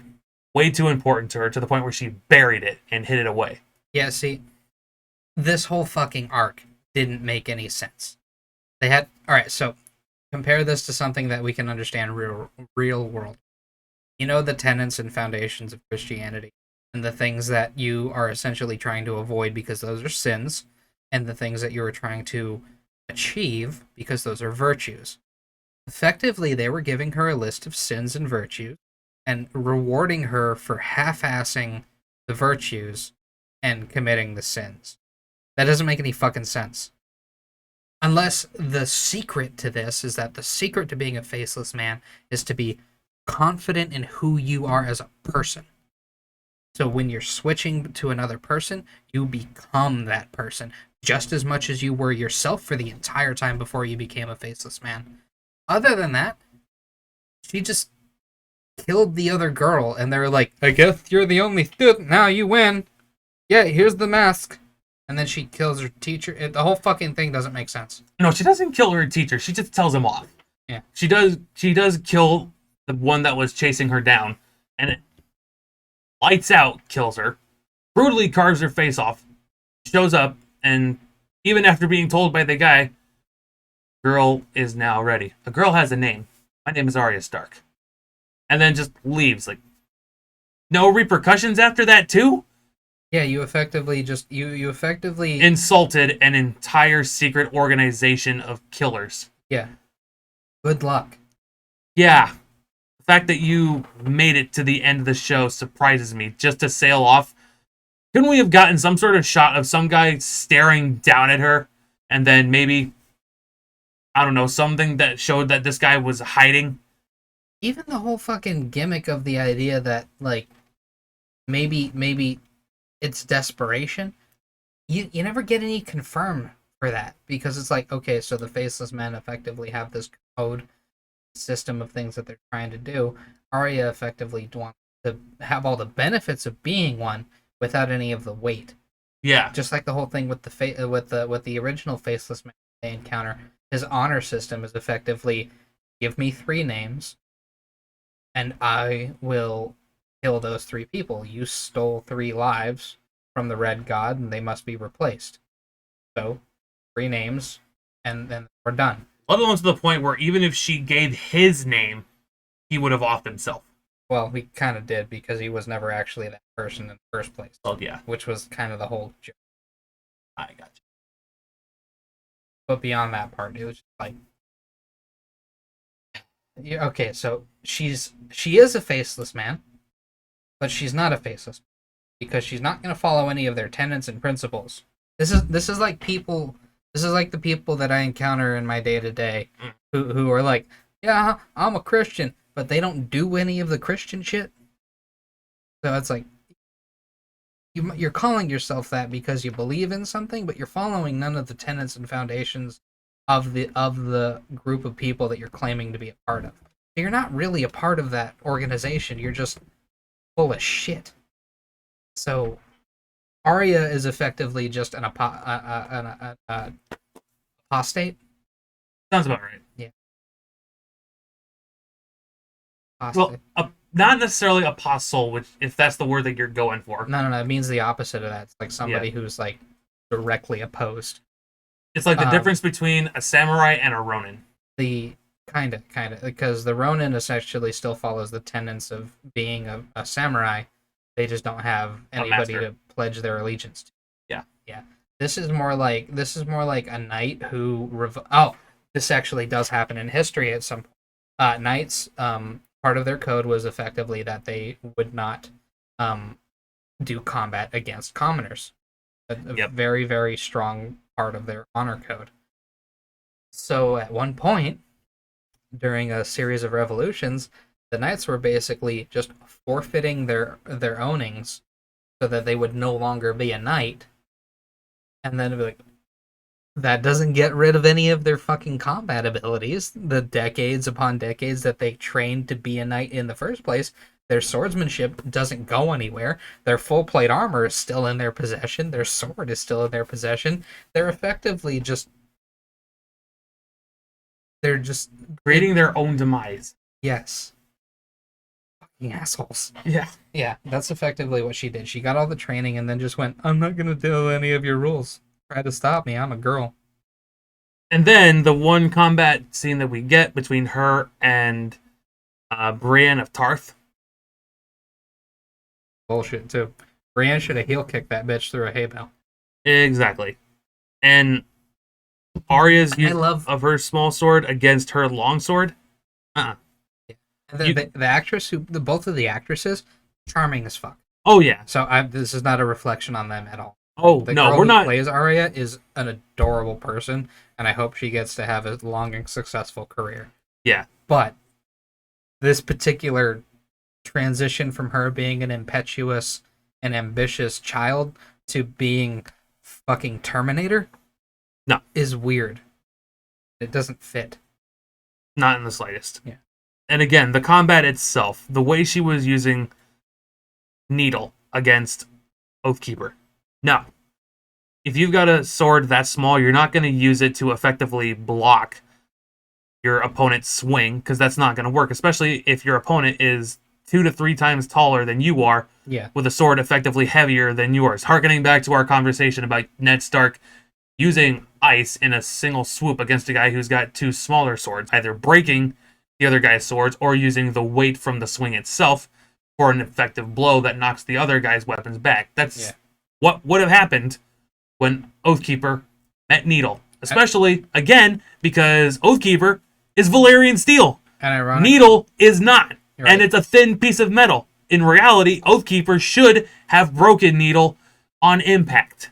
Or Or at least bent it. dented it, damaged it in some way. Arya is effectively trying to push it in a way that it's going to catch and block. But that's not really. If I'm using a sword like if you're swinging one of these big ass mother swords, and I've got even just like a rapier or even worse than that, like a gentleman's sword, you know, the ones that don't really have any weight to them. They're barely a cavalry sword. They're literally just an ornate thing to wear for ceremonies. If I'm using one of those against this, the last thing I'm going to do is try to clash that shit against yours. Mm-hmm. And other than the choreography, they put so much work into this, and I feel bad that they fucking wasted all of their talent using these things because it doesn't make sense. So, just like you said, like, the only thing that I could see that working, if she would have done a fake out, like, she's going for a stab, made Brienne feel the need to parry, and then instead, swoop the blade down, come back up on the other end of the blade after it's done its full swing. Because you can't really stop that momentum once you flick it like that. Nope. It takes more effort. But Arya's blade is effectively a feather. She can pull back and push forward. That would have been great. That would Especially have been a considering the fantastic fact she's maneuver. got more than one weapon on her at that point. Because Exactly. before that fight took place, she was given the cat paw dagger. Yeah. And traditionally, in a lot of manuscripts, people that would use rapiers, they would also be paired with daggers. More so like thin stilettos are just shortened versions of their usual rapier swords, but still would be using a dagger. And being the smart killer that she's supposed to be at this point, would have definitely used that more effectively and not given her opponent a chance and not played with her, Yeah. but actually used the skills that she had to great effect. Especially because when you are a smaller opponent against somebody bigger, you end up being quicker. Going back to Oberyn versus the Mountain, smaller in stature, lightly armored, Oberyn would have ran circles around the mountain, which made a lot of his blows a lot more effective. Well, that was also one of the main things that took his to a different level, is because that the mountain most of the and this is a problem you run into with knight armor most of the time. You're armored very well at the front, but you got some open spots in the back. And Oberyn was taking advantage of those openings, cutting him in the back of the leg, cutting him in the cutting the inside of his hand, that kind of stuff. All of that was great. The only thing Oberyn could do better, in my opinion, was sticking that shit in the guy's neck, because his helmet, fucking bullshit, and it didn't have any. It had all the cover. Why would you design the man's helmet to take downward swings? He's taller than everybody in the fucking planet. Yep. That's actually something I never really realized, but that makes so much sense now that I think about it. Well, it's just I got into an argument with somebody on fucking TikTok about the severe lack of neck guards in the Mandalorian armor. Their primary enemy for a really long time was Jedi. Why the fuck do none of them have any type of fin plating sticking up from the shoulder to block sword swings to the neck? Mm-hmm. And you see that it is an effective move several times. Exactly. How many fucking heads rolled because Jedi were just like, eh. And you even established that like in the lore that the Mandalorians are really intelligent, because they decided to use effectively like handheld rail guns. A lot of people think it's a shotgun because they call it a slug thrower, but if you look into the lore behind it, effectively it is a magnetic rail gun. It fires, and it looks like a blaster bolt. When the Jedi goes to parry it, molten slag fucking everywhere. Yep. So basically, parry this shit, space wizard bitch. or even better, their other alternative to that is like, all right, fine, you can. All right, fine, you can block blaster bolts. That's great. How about a flamethrower? Can you block that with your fucking glow stick? How about if I send a barrage of these tiny little heat-seeking needles at you? Are you gonna block all those? Good luck. Fucking hate. But yeah, that's ironically, out of all of them, given the fact that most of these guys have full plate, Arya's sword actually makes sense. Oh yeah, absolutely. If most of them had something else that was that size or bigger, More traditional in terms of a rapier sword in terms of heft, because even for her small sword was a lot smaller, even for the time. well, at the very ass end of armor versus edged weapons, one of the last designs of swords that you see before, effectively speaking, guns overtook the majority of weaponry in the world, and you had things like the last remnants of edged weapons were going to be things like cavalry sabers Mm-hmm. and bayonets. Yes. That's it. That's the end of the whole arms race for armor versus edged weapon. But even in that regard, the very last sword that you see is effectively just a long spike with a guard.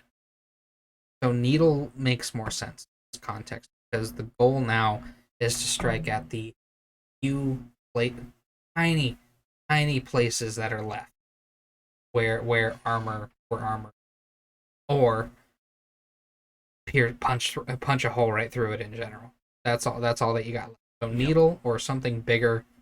That's all you got. or a fucking. Yeah, pretty much. All right, we're down to the final two. Let's talk about Dragon Glass, more commonly known as Obsidian. Yep. Where can we begin with this one? Since its discovery at the start of the show, when everybody wondered why was there just a random bag of this stuff hidden in the middle of the wilderness with this clue? What was its meaning? That was such a bullshit teaser because I'm like, maybe it has something to do with the ice zombies. Exactly. Wasn't really that hard to figure out, to be honest. I know it was a bit of a shock when Sam. Oh no, when Sam used it and it killed one of them, I was like, oh shit, okay, cool. So this actually does have some significance because there was at least a possibility that that was all they had before moving south. That's true. Yeah. Which, in that case, let's bring out the historical inspirations behind that particular weapon, or the material, at the very least. Like a name of Polynesian island or anywhere where anybody grew up near a volcano. Exactly. Obsidian, common material used in not just weaponry, but also in tools in general. Gardening tools, shaving tools. Glass, actually, in terms of sharpness, can get a lot finer of an edge than anything a traditional barber's straight razor could get. The only difference being is that the usage wouldn't last as long. You can resharpen steel quite a lot, but you can't resharpen glass. It breaks easily. The method for sharpening it is essentially just breaking it until you've got a piece thin enough where it's usable. Flinting, chipping. The method for sharpening these is long, excruciating, and it's even though it seems easier because you're not using a hot piece of steel. Working with that material is effectively harder because you can't reforge this material after you break it. Because if you make one wrong move, you got to start all over again. At least if you do manage to heat it up and turn it into a liquid thing, you're effectively just melting glass. Exactly, and the sad fact is there are people that have tried to recreate this method. It doesn't work. No, it just cracks when it cools. Exactly. You almost can't cool it slow enough. Unless it's in a fucking volcano. Exactly. And that's why whenever this stuff was used in any kind of effective sense, it was used only for the edge of something, not a full-blown weapon. Yeah. Sure, they were used for things like arrowheads that were meant for one use, or even, in some cases, a small spearhead. They weren't meant to be used over and over again. One shot, and then that's it. Get something new. More so they couldn't be used over and over again. Yeah. So they weren't really all that effective. The same thing, you're going to have that issue in Game of Thrones when you're starting to think of how you can incorporate these things to kill the whites. And because they never the White Walkers, if I remember right, were the like old man looking things. The White Walkers were the ones that spawned the ice zombies, if you would. And the ice zombies, they were kind of like the whites. They were kind of like small Jotunar, if you would, small frost giants. Yeah. Stood relatively tall compared to some of the other individuals in Westeros, but yeah. Apparently made from babies. That was interesting. Glad they did so much with that to explain the backstory of how that was effective or even possible in the first place. Oh yeah, I forgot that never went anywhere. Fuck you, D&D. The guys that did the show, not the game. I want to learn the game. But anyway. Now, the funny thing is that they had a pretty interesting idea using this material to kill hordes of these things. But they didn't use it effectively. No. Here's what I mean by that. Later in the show, when they actually managed to mine it underneath the Targaryen castle, they had so much of it in such mass quantities that what did they make it into? Axes and daggers. I remember when they showed the white to Cersei Lannister at that meeting with all the noble houses to negotiate a truce, and Jon shows that frickin' fantasy dagger-sized hunk of obsidian in a knife, and I thought, no. Arrows and spears. Arrows and spears, exactly. You can make more effective, especially if you want to keep these things as far away from you as possible, and you can use them more effectively in other ways too. They invented the dang crossbow in one of the later seasons. Well, they You, started using it more, but yeah, but still an even, expensive but even piece. then, they didn't use these things as effectively as you potentially could have. They didn't do anything battle-wise as effectively as they could have. Fucking hate this show now so much. Yeah, I know. The fact that we're digging into it as much as we are now, it's just making me not want to rewatch it anymore. And I love seasons 1 through 4. Oh, Those are absolutely. fucking I great. Even with all the porn. feel like I have to watch my again. I'm a Christian guy. That's not something that I agree with watching. But even aside from the fact that as a movie critic itself, I don't see it serving any other purpose on the show other than, ooh, guys, let's watch this. There are boobs. Or, ooh, ladies, let's watch this. There are butts and penises. Well, yeah, that's basically the whole thing. There's sword fights and people doing it, so it's a normal people show. I mean, that was a joke in Big Bang Theory. Like, oh, Sheldon made you watch that one? She's like, no, that one's me. It has swords and sword fights and people doing it. So That's all right. Yeah, that's fair. But yeah, no, as a critic, in terms of the story writing itself, you don't need that to make a story well written. No, maybe one or two has some stuff like that made into it, but it's not the main selling point. If you were to look at a top 10 list of the world's greatest movies that were ever written, none of them had to base that solely on the fact that people were doing it in the movie. Well, that depends on how you view the movie, because Dances with Wolves has some pretty explicit sex scenes in it, but it's still considered to be one of the greatest movies ever made True, but by some people. Yeah, This depends on how you feel about what constitutes a good movie. Valid point. Sure, everyone's going to have different tastes in terms of movies, but when you look at how well it was written, Yeah. effects that were used, character development, when you take into a lot of that stuff, it always varies. But for me, sex scenes in these don't. No, actually, a lot of the times I feel like it's like if you can remove this and it doesn't change anything, you shouldn't have done it. Yeah. And I had one of my friends is an aspiring director, and this was one of the only things we fought on, because we were actually working on a like a student made horror movie.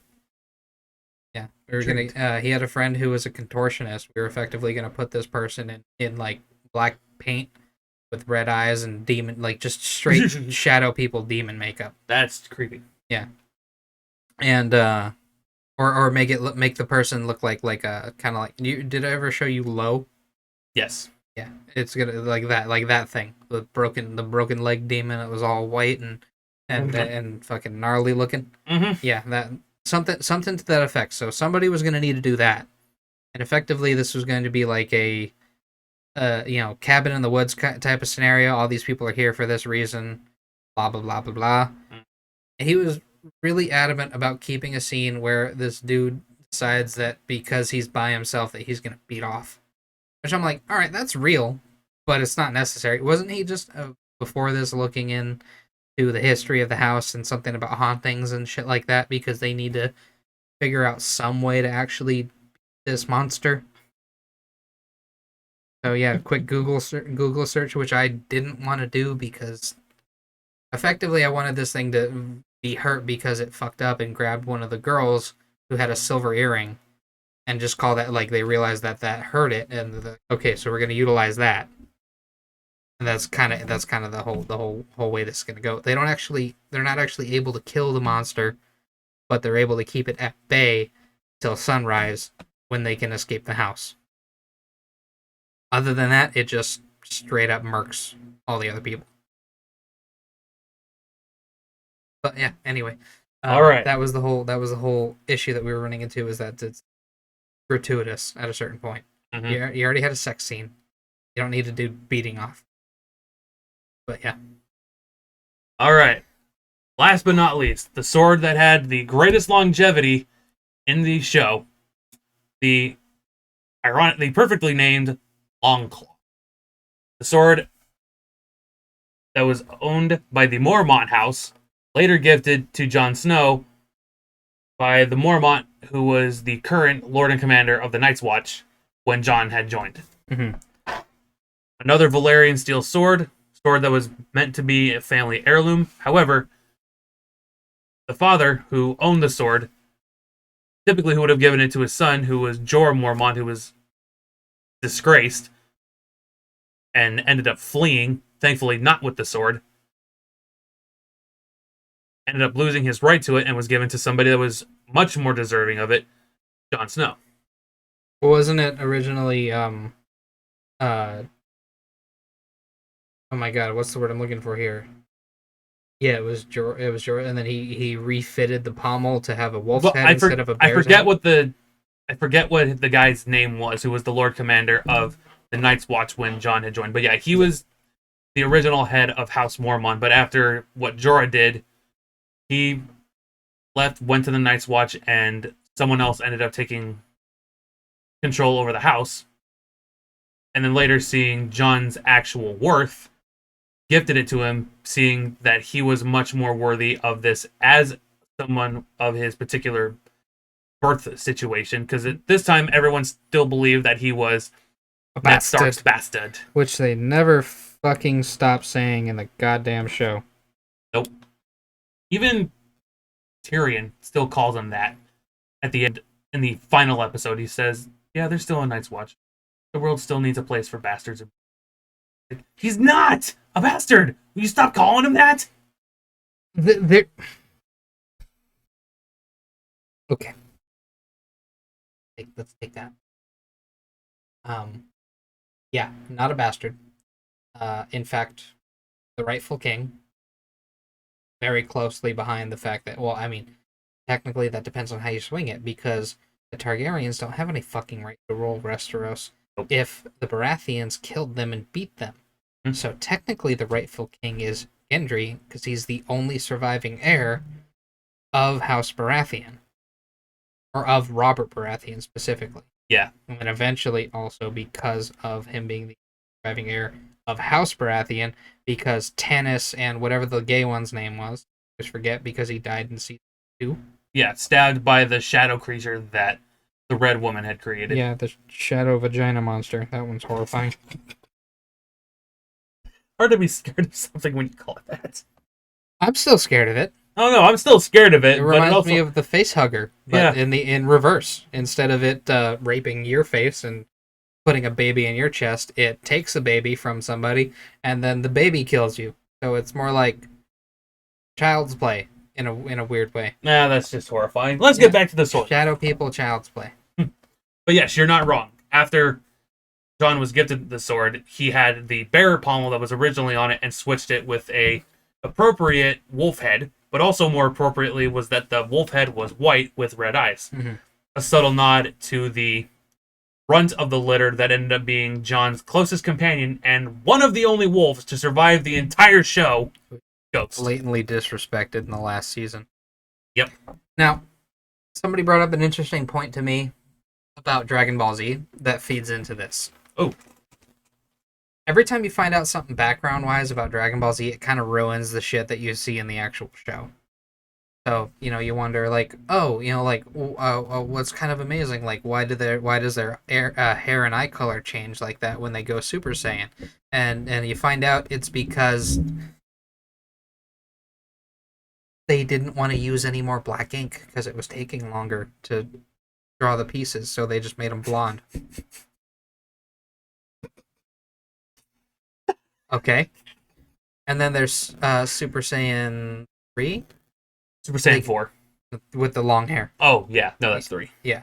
Super Saiyan 3. And you go like, oh wow, they usually don't do Super Saiyan 3, or they kind of like skip it entirely and go straight to Super Saiyan 4. I wonder if it's because Super Saiyan 3, like, is more physically taxing, like it's just a little harder on the body, because they didn't want to draw so much hair every time they did Super Saiyan. The exact same principle goes into why Ghost or any of the other direwolves were not part of anything beyond season 3 or season 4, if I remember right. And that pissed me off so fucking much. Why did Ghost get left behind? Like a fucking bastard little runt? Because they didn't want to continue to use the CGI to make the wolf appear believable in the thing. Motherfuckers, didn't you have like a couple million, like $100 million budget? Mm-hmm. You really just Okay, all right, whatever. I guess we're gonna do a giant battle that doesn't make any sense.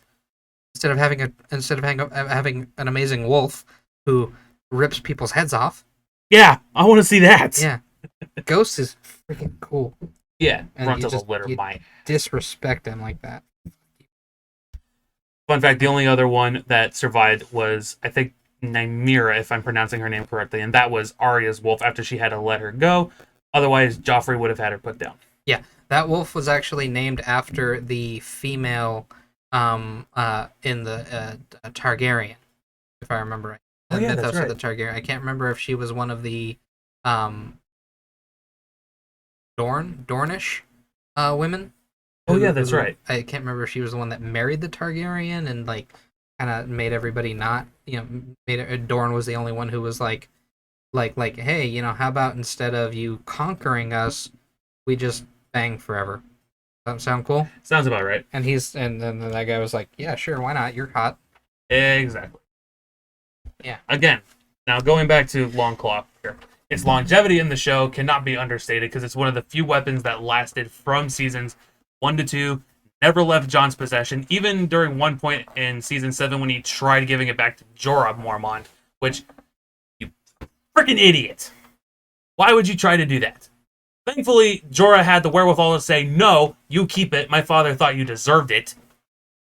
Yeah, that's why. Yeah. Because he was like, John went the entire time not really believing that he deserved anything because of his status in life. He never even really gave up the name Snow. Yeah, exactly. Even after discovering what his name was, he's never told everybody, my name's Aegon Targaryen. Yeah. Nope, I'm still Jon Snow. That's it. Fuck this. Exactly.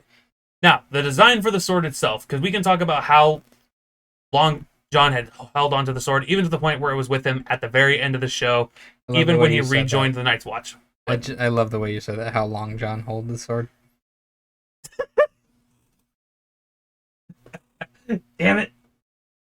Anyway, Design-wise, it's fantastic. exactly. It's ostentatious as fuck in the pommel. Mm-hmm. It doesn't really fit the Mormont's aesthetic. No. But for John, it's the polar opposite of him. He thinks nothing of himself. But this sword is dramatic. It's got the tapered blade of a bastard sword. Ironic. Yep. Has a full fuller. A very ornate pommel, like we've already discussed, and a richly designed handle. Like Exactly. It's very. Even with It's something lovely. as simple as as a spiral carved handle, still elegant in its simplicity. Mm-hmm. And then harkening back also to ice, the Damascus pattern running down the middle of the blade with the bright steel surrounding the outer core of it. Cannot deny the fact that this sword is one of the simplest, but still one of the most elegant swords of the show. Exactly. That meant so much to the character who was gifted this sword by someone who saw the potential in him, which is his entire life story. Always being looked down upon because he was some guy's bastard child, being hated and looked down upon, even by people who would have been considered his family. Yep. Catelyn Stark, who hated him for years, and even after nearly dying of sickness, still hated him. And not thinking much of himself, but everyone trying to get him to break that mentality. All the time. Lord Commander, his buddy Sam, any of the girls that were ever actually interested in him, his own family, breaking that mentality to see that he was worth something. Mm-hmm. But even despite that, still trying to live up to being an honorable man because it's the only reason you need. Well, and that was the only thing that really tied him to the man that had raised him effectively, even though it wasn't his actual father. As far as he knew, that was the case. So exactly. Ned Stark, honorable Ned. That was kind of the whole point. So we're kind of circling all the way back for this. I almost don't want to bring up the last one that we hadn't addressed because it's my favorite. Well, we can talk about our favorite weapons on the show too. Yeah, fair, But fair enough, fair enough. But that this actually feels like this feels like it would be a good ending point because that's kind of the end. That's the whole story. mhm. Honorable Ned Stark and Jon Snow trying so hard to live up to the expectations set by Honorable Ned Stark. Even to the point of knowing the amount of ridicule he would have faced for the rest of his life for it. Because again, John's actual heritage, he was a Targaryen, not Ned Stark's bastard, and Ned knew that when he found his sister narrowly dead and begging, "Do not tell anybody who this child is, or he is going to be killed by Robert." Knowing that Ned is going to have to effectively lie about this child's heritage by saying he's mine. Well, actually, that was Ned Stark's last words too. It was effectively a prayer to his sister. Exactly. Yeah, I don't know if you know what he said, but it was basically he was just, I kept my promise. Yep. Famous last words. I kept my promise. Now, all right. We've talked about a lot of the weapons on this show. It cannot be understated the historical significance that these swords had, but also the rest of the weapons and how they tied into the characters' personalities. Even the ones that we tore apart, like Gendry's warhammer. Despite how ridiculous the weapon is, it ties to him being a blacksmith all of his life and doing nothing but swinging hammers. And even it being an homage to the father that he never had, but still wanting to respect his legacy, even though he never really knew the man. Yep. And then how well a lot of these weapons tied to the characters and their personalities, the kind of persons that they wanted to be in this world, as dark and as brutal as it was. Those trying to be as honorable as possible, staying loyal to the people that deserve it. Yeah. It cannot be understated. Yeah, and if they were actually good writers, they would have leaned into that poetry a little bit more. Because the whole reason Robert became king in the first place was because he wanted to marry Ned's sister. Which is kind of funny because the way it reads in the story is that he wasn't really excited to marry her. He was excited to be Ned's brother because they were buddies for their whole lives. They fucking loved each other. But him marrying his sister would have been the thing that was like, fuck yeah. And that would have been hilarious because that would have rounded itself out. Yep. Especially because they straight up had a whole love affair for Gendry and Arya. Yep. And did nothing with it. Aside from just one passionate night that made everybody want to gouge their eyes out like, no, I don't want to look at Arya this way. I don't know, I think a lot of people were really excited about it, but I don't really want to associate with those people. I wasn't. Because of the reason they wanted to see that. I know. But then the funniest thing about it was that I was seeing it, they're like, it's not Photoshopped, it's really her. And I was like, those shadows are Photoshopped. Alright, fine. What was the point of this scene then? You advertise this as some gigantic moment of like Arya becoming a woman by being naked. Okay. What I don't know what I have to say to this. Hey, Maisie, great ass. I can't really see it because it's all shadow. And then Gendry, the actor who plays him, honestly, you're a charming lad. Good for you, dude. But as far as how this scene plays out, this doesn't play out like this scene should feel like the stories you hear about the people in the trains to Auschwitz. Because it's kind of disturbing. People on those trains just were crying, hugging each other, saying how much they loved the family that they had, having sex on the train because they were aware of the fact that they were going to their death. And the instinct to preserve the species outweighs your fear. So, or even so simple as, if I'm going to die tomorrow, I don't want to die feeling like I never got this. Like not taking this chance. Arya, from the earliest that you can remember her interacting with Gendry, there was a bit of a thing between them.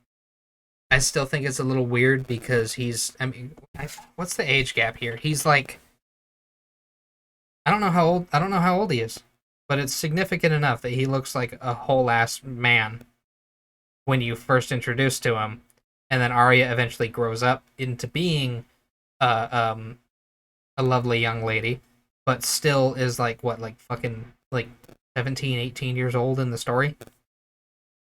I had to look this up real quick. Yeah, The A Song of Ice and Fire novels explicitly indicate that Gendry is about 5 years older than Arya, that's not that bad.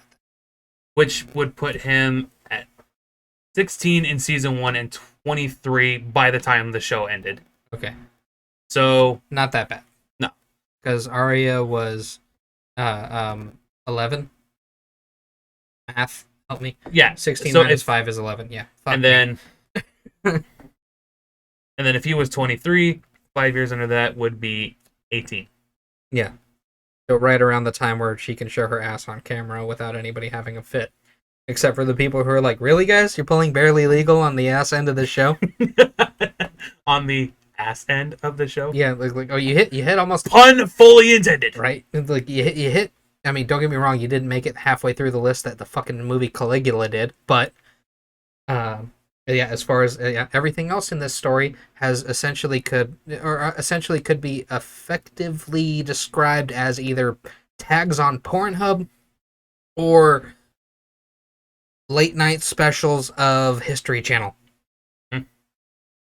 But yeah, circling away from that, what was your favorite sword? I'm just gonna abruptly just go straight towards the end of this because we're coming up on the 2 hour mark. Yeah, no, I got you. It's hard for me to actually effectively pick one because as a sword fan, I can't just pick one because I like them so much. But if I had to choose, it might be a cliche to it, as easy of an answer as it is, but given how much we praised it in our conversation and how prevalent it was in the show to the character who wielded it and its historical inspirations and how well it matched those accuracies to still make it an effective weapon but still make it simplistically elegant, I always would have to go with Longclaw. Okay, I'd say that's fair. That's fair. Yeah. Now, Now, is there a tie for it? Sure. The sad thing is that I really wish that it could have gotten a little more showtime, Mhm. but ended up not. Would have been Ice. Yeah, I wish we could have seen more of it. I wish it could have it has the same reason to it too. exactly. And it has the opposite pathway of Ice. Ice was was beaten and stolen from the Starks, bastardized into the Lannisters, and effectively half of it redeemed and half of it cursed. Yep. And then on the flip side of that, an item that was not that was felt as though it was not deserved was given to a man who felt he was undeserving of anything more, and effectively rose to the occasion as Exactly. the sword effectively is Jon Snow, and Ice effectively was Dark. Fun fact also is that you can actually find the other version of this blade on Valyrian steel, and anyone who's also, since you mentioned the Big Bang Theory, the sword that they have hanging on their wall near their front door is the alternative version of Longclaw with the bear head, I think, if I remember correctly. I'm pretty sure Or- they have the wolf's head. Or just a reinterpretation of the wolf head that looks more like an actual wolf, not a reinterpretation of the wolf head sigil of the show. Yeah. But Now, let's talk about your favorite. Do you have one? yes, and it's for all of the reasons why I love and hate this fucking show. Okay. So it's actually the Tarly's Valyrian steel sword, Ooh, Heartsbane. Heartsbane. Yeah, that's Pulled it right. up just so you could get another look at it. Ah, yeah, that's right. I remember that guy. I think Displayed on the stag horns like that. That's just. I think that sword is gorgeous in every respect. Oh yeah. But I also think it's not ostentatiously gorgeous. I think it fits with the family. It fits with the same pathway that ironically enough parallels Sam and John, because it's a beautiful weapon. But Sam feels like he doesn't deserve it because his dad tells him he doesn't deserve it. But Sam's proven himself already. He absolutely deserves that sword. That sword does not fit Sam in any respect. No. But it would fit his son. Because Sam's a good dude. Yeah. This is a good sword. It's fucking astonishing. Exactly. But it's simple. And it's underappreciated. Just like all the best aspects of the show. Very much. Little fun look back on the character himself, Samwell Tar. Poor guy sent into the Night's Watch because his dad just wanted to get rid of him and thought maybe if I threw you in there, you would either die or maybe learn a lesson on bravery. Which is stupid because to join the Night's Watch is to effectively give up your titles. You can't join the Night's Watch and then go back home and become the firstborn son again. Yeah. Like, literally, the only reason that they send their firstborns to the Night's Watch is if their firstborns are fucking inept. Yep. Or they've Pretty committed an egregious crime and they don't want them to die. Exactly. And then the other thing with going with one of the points that you had mentioned is that it doesn't match Sam's character because you're right. Sam's not a warrior type like John. He's a maester. He's an intelligent man. He's a knowledge seeker. He spent so much time going over books, reading over the things that happened in the past. He cured grayscale, for God's sake. The first person to do that. Well, he figured out how to perform surgery on it. Well, either way, he was the first person to. That's a very human way to deal with things. Yeah. The first surgeries that you'll ever hear, it was like, you got a thing growing on your face. I don't like that. I'm going to cut it off you. Hold still. That's effectively what's happening with the grayscale. It's like, hey, you got some shit on you. Hold still.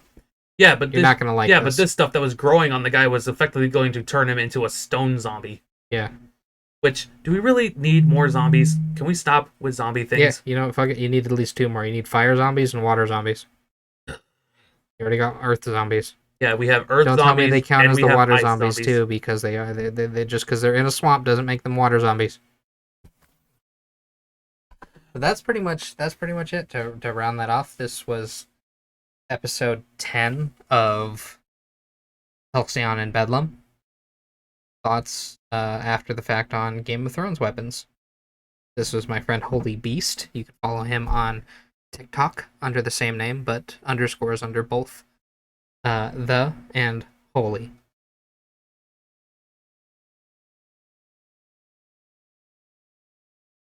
Let us know in the comments below what your favorite sword was, what your reasoning was for it, and would you use it in combat, or is there another one that you would effectively use? And is there something that we failed to mention during this talk that you think deserves a little more credit than it's due, or wish that it could have been given more screen time had they actually effectively written the usage of the weapon into the show? I'll make sure I link you into this because my closing statement is usually, I don't care if you like, share, or subscribe, go fuck yourself.